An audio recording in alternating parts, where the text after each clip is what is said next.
नमस्कार विद्यार्थी मित्रांनो, मी प्राध्यापक दीपक बुधवंत, के.बी. रोहमारे कनिष्ठ महाविद्यालय कोपरगाव आपलं सर्वांचं 11वी राज्यशास्त्राच्या व्हर्च्युअल लेक्चरमध्ये मनपूर्वक स्वागत करत आहे. विद्यार्थी मित्रांनो, आपण मागील काही तासांपासून 8वं प्रकरण विकास प्रशासन हे पाहत आहोत आणि आज आपण भारतातील विकास प्रशासन याबद्दल अभ्यास या ठिकाणी करणार आहोत. आता भारतामध्ये विकास प्रशासन नेमकी कशा पद्धतीने काम करते. आता विकास प्रशासनाबद्दल आपण पाहिलेलं आहे की त्याचं वैशिष्ट्य आहे की विकास प्रशासन हे बदलाभिमुख आहे, म्हणजे त्याच्यामध्ये सतत बदल हे होत असतात. त्याच्यामध्ये जैसे थे राहणं हे त्याला मान्य नाही, त्याला ते विरोध करतं. आता प्रत्येक विकासाचं हे काहीतरी उद्दिष्ट असतं, म्हणजे ते उद्दिष्ट ठेवून विकास हा घडत असतो. म्हणजे उदाहरण द्यायचं झालं तर आर्थिक विकासाचं उद्दिष्ट जेव्हा आपण डोळ्यासमोर ठेवतो तेव्हा लोकांचं त्यांचं आर्थिक उत्पादन वाढवणं, दरडोई उत्पादन वाढवणं, त्यांचं जीवनमान सुधारवणं, साक्षरतेचा स्तर वाढवणं, आयुर्मान वाढवणं, लोकांचं आयुष्य वाढलं पाहिजे, त्यांना चांगल्या आरोग्याच्या सुविधा मिळाल्या पाहिजे, दारिद्र्य कमी झालं पाहिजे, या सगळ्या गोष्टींचं त्याच्यामध्ये समावेश होत असतो. आणि ही उद्दिष्ट साध्य करण्यासाठी त्याला नियोजन, संघटन आणि जी काही संसाधनं आहेत, जी आपल्याला उपलब्ध संसाधनं आहेत, त्याचा योग्य वापर करून, योग्य नियोजन करून ते उद्दिष्ट साध्य करण्यासाठी एक विशिष्ट लक्ष जे ठरवलेलं आहे ते कमी वेळेत पूर्ण करण्यासाठी मदत ही होत असते. आता भारताला स्वातंत्र्य मिळालं त्यावेळेस सुरुवातीला एक नव्याने स्वतंत्र झालेला जो देश होता तो भारत हा एक गरीब आणि अविकसित असा देश होता. कारण भारतामध्ये वसाहतवाद होता. भारत हा इंग्रजांची एक वसाहत होती. इंग्रजांनी जवळपास 150 वर्ष भारतावर राज्य केलं आणि त्यामुळं भारताची त्यांनी या 150 वर्षामध्ये प्रचंड लूट केली. त्या लुटीमुळं भारत हा एक गरीब आणि अविकसित देश हा त्या ठिकाणी निर्माण झालेला होता. त्यामुळे भारताला जेव्हा स्वातंत्र्य मिळालं तेव्हा भारतासमोरची सगळ्यात मोठी समस्या होती ती म्हणजे आपला विकास करून घेणं, गरिबी नष्ट करणं.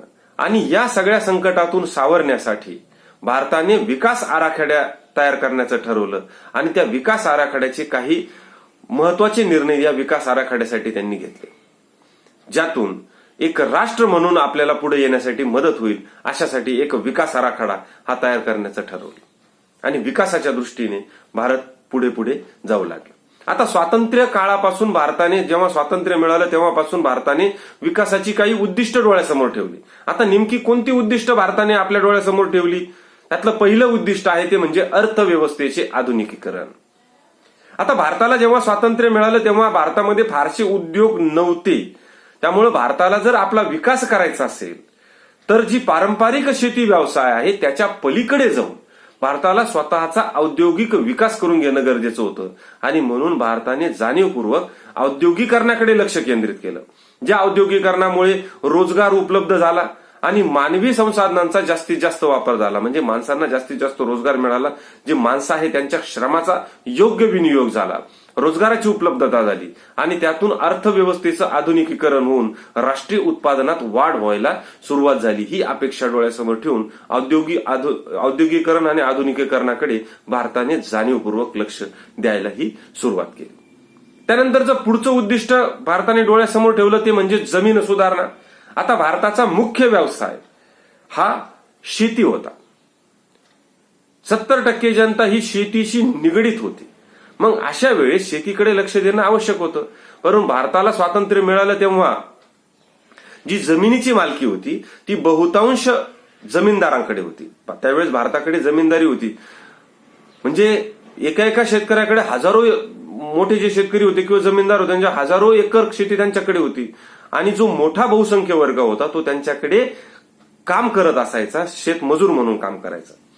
ही गोष्ट लक्षात आल्यामुळे भारत सरकारने जमीन सुधारणा कायदा आणला आणि म्हणजे त्याला सेसचा कायदा म्हटलं गेलं की ज्याच्याकडे जास्त जमीन तीच त्यांनी सरकार जमा केली आणि जे कष्ट करणारे शेतकरी होते त्यांना ती वितरित केली. अशा पद्धतीने जमीन सुधारणा करून भारताने प्रगतीकडे एक वाटचाल केली. विकासाच्या दृष्टिकोनातून त्यांनी हे उद्दिष्ट डोळ्यासमोर ठेवलं होतं. आणि म्हणून तिसरं उद्दिष्ट त्यांनी डोळ्यासमोर ठेवलं ते म्हणजे कृषी क्षेत्र. जमिनीच्या सुधारणा केल्या, परंतु जी शेती आहे, जो मुख्य व्यवसाय आपला शेती होता, त्या शेती व्यवसायाकडे त्यांनी लक्ष केंद्रित केलं आणि कृषी उत्पादनात वाढ करण्यासाठी जे जुने वाण होते, जे जुनी शेती केली जात होती ती पारंपरिक शेती होती, त्यात उत्पादन जास्त मिळत नव्हतं. उत्पादन जास्त मिळावं यासाठी नवीन तंत्रज्ञानाचा वापर केला. उच्च उत्पादन देणारी बियाणांची निर्मिती केली, संकरित बियाणं निर्मिती केली. आणि त्यामुळं जे मागासलेल्या भाग आणि ग्रामीण क्षेत्रामध्ये जे दारिद्र्य होतं ते कमी करण्यासाठी मदत झाली. कारण ह्या नवीन तंत्रज्ञानामुळं शेतकऱ्यांना जास्त उत्पादन मिळायला लागलं. जे संकरित वाहनं होती त्यातून त्यांना जास्त उत्पादन हे मिळायला लागलं. आणि त्यामुळं भारताच्या विकासाकडे त्याची एक वाटचाल व्हायला सुरुवात झाली. कृषी क्षेत्रामध्ये अशा पद्धतीने सुधारणा ही केली गेली. त्यानंतर पुढचं होतं ते म्हणजे आत्मनिर्भरता. भारत हा वसाहतवादापासून मुक्त झालेला होता. इंग्रजांचं राज्य होतं. त्यामुळं परकीय प्रभावापासून दूर भारताला राहायचं होतं. परत कुठलेही परकीय आक्रमण आपल्यावर होऊ नये या दृष्टिकोनातून भारत प्रयत्न करत होता. आणि औद्योगिक विकासासाठी भारताला परकीय मदत भारताने स्वीकारली.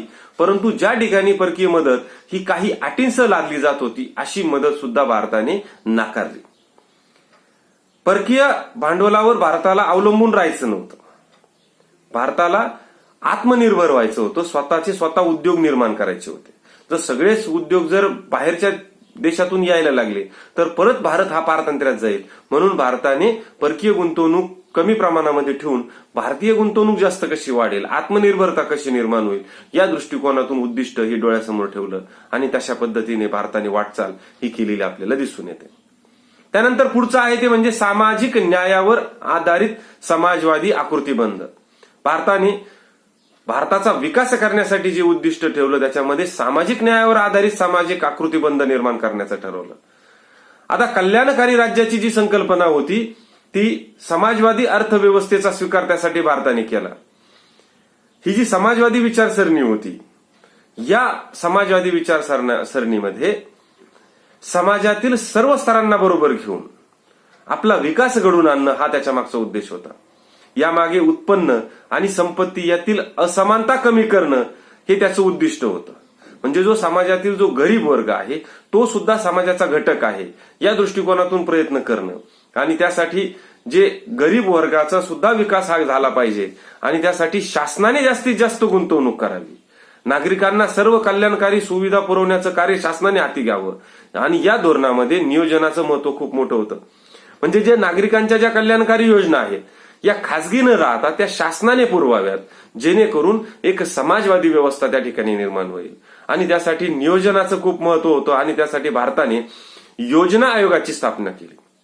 आता या योजना आयोगाची जी उद्दिष्ट होती ती प्रामुख्याने अशी होती की देशातील जे काही संसाधनं आहे त्याचा योग्य वापर करून जे नागरिक आहेत, जे भारतातील लोक आहेत त्यांचं जीवनमान सुधारवणं, त्याचबरोबर त्यांचं उत्पादनामध्ये वाढ करणं, सामाजिक कार्यामध्ये रोजगाराची संधी उपलब्ध करून देणं हे त्याचं प्रमुख उद्दिष्ट होतं. आणि हे नियोजन आयोगाने उद्दिष्ट ठेवलेलं होतं.